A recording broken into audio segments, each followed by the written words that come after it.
Kai Sotto at Yuki Kawamura mapapalaban sa magaling na point guard at big man ng Chiba Jets. And mga idol, bago tayo magpatuloy, and please don't forget to like and subscribe and always hit the notification bell for more Kai Sotto update.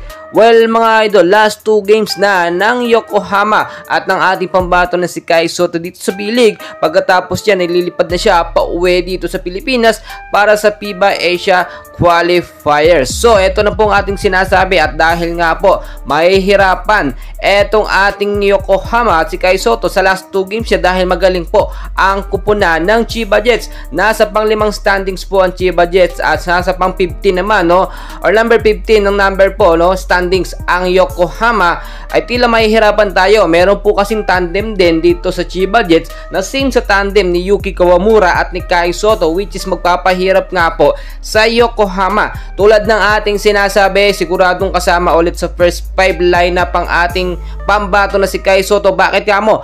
Para sa depensa at hindi para sa maraming puntos na lagi na lang hinahanap ng mga bashers kay Kai Sotto. Ang porte po ng isang big man, no, ng isang depensa para dumepensa po at mapigilan yung mga shooting, no, o yung mga scoring machine ng kalaban, hindi para pumuntos ng pumuntos. Mga kaibigan, tandaan nyo mabuti.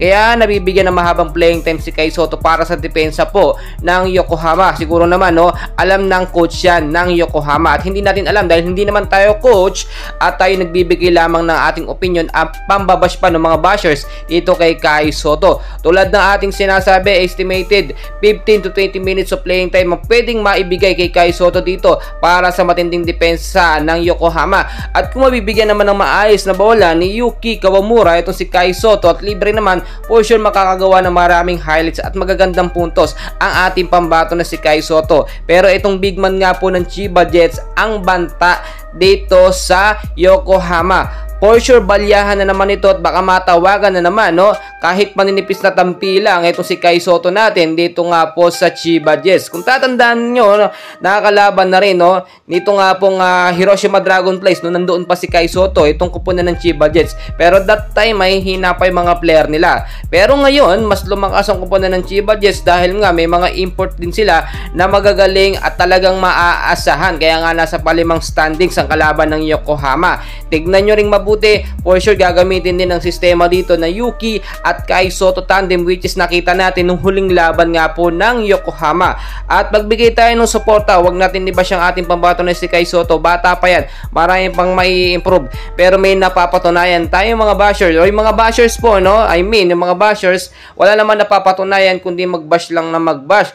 Nag-expect ng husto kay Kai Sotto kahit naman maganda yung pinapakita, gusto laging puntos ang mataas. Well mga idol, mga kaibigan, please don't forget to like and subscribe for more Kai Sotto update. Bukas po ang laban nila, no? Last 2 games, Sabado at Linggo po, alas 6 ng hapon. Maraming salamat.